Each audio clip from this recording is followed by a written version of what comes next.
បាទសួស្តីប្រិយមិត្តរបស់សាលារៀន BBS ទាំងអស់គ្នាជាទីគោរពរាប់អានបាទថ្ងៃនេះយើងជួបគ្នាវិញហើយជាមួយនឹងកម្មវិធី Excel ហើយថ្ងៃនេះដែរខ្ញុំមាន3ចំណុចណាដែលចង់យកមកបង្ហាញចែកជូនទៅដល់បងប្អូនសិស្សានុសិស្សណាឬក៏អ្នកដែលធ្លាប់ទៅគ្រប់គ្រងរបស់ Channel របស់ខ្ញុំបាទអញ្ចឹង3ចំណុចនោះរួមមានដូចជាទី1គឺការកំណត់ក្រដាសដូចជាផ្ដេកឬក៏បញ្ឈរណាដែលគេឲ្យឈ្មោះថា orientation ណាភាសាអង់គ្លេសឲ្យមកថា orientation មានក្រដាសផ្ដេកហើយនិងក្រដាសបញ្ឈរណាទី2គឺការកំណត់ទំហំក្រដាសគេឲ្យឈ្មោះថា paper size ណាហើយទី3នោះទៀតគឺការកំណត់គែមរបស់ក្រដាសណាគេឲ្យឈ្មោះថា margin paper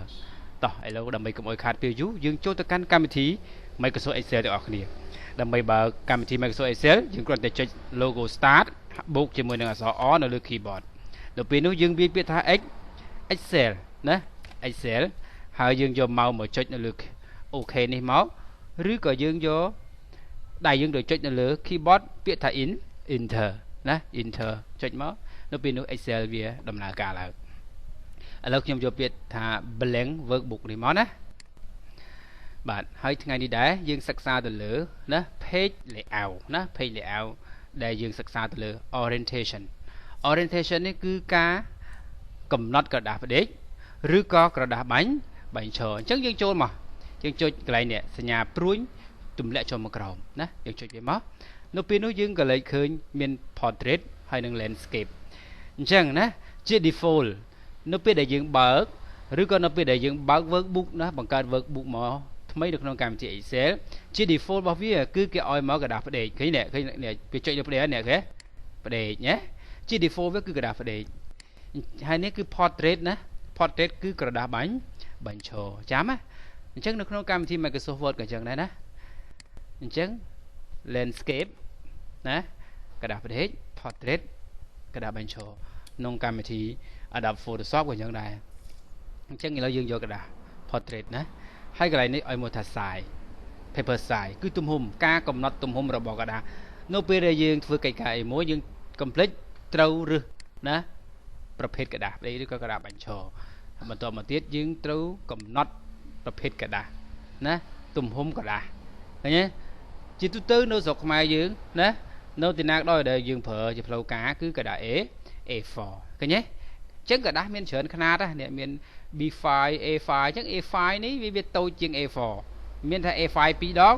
បានស្មើ A4 មួយឃើញទេហើយបន្តមកទៀតយើងតែងតែប្រើ A3 ណាយើងប្រើ A3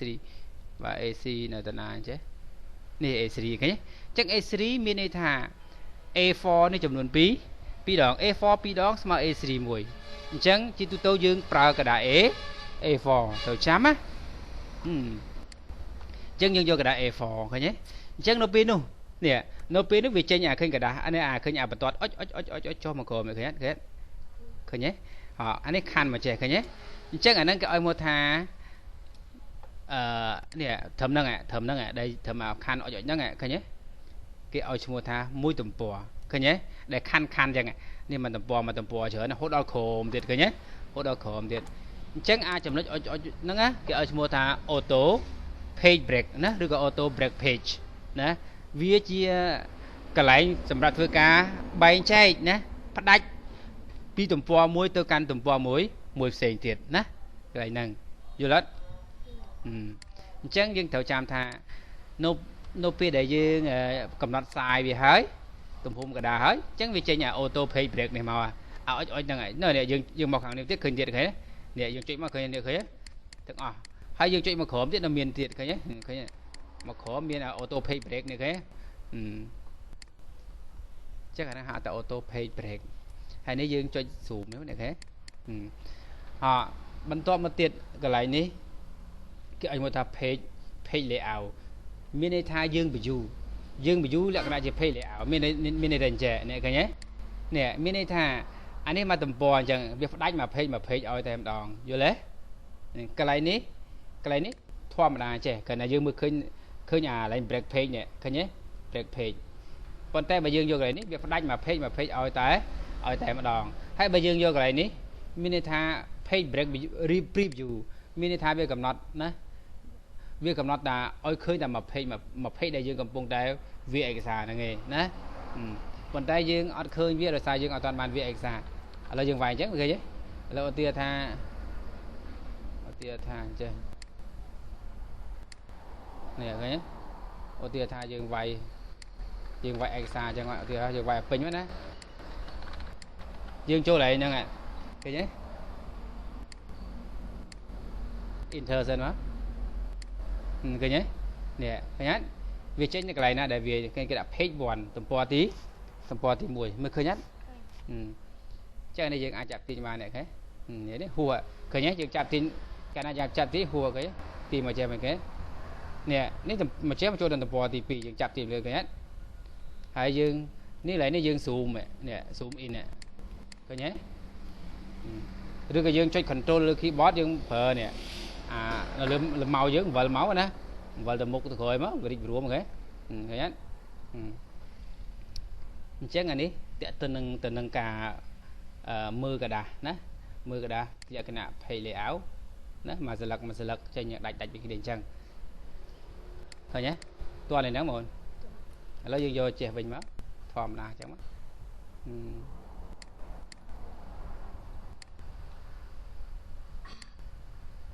control set វិញ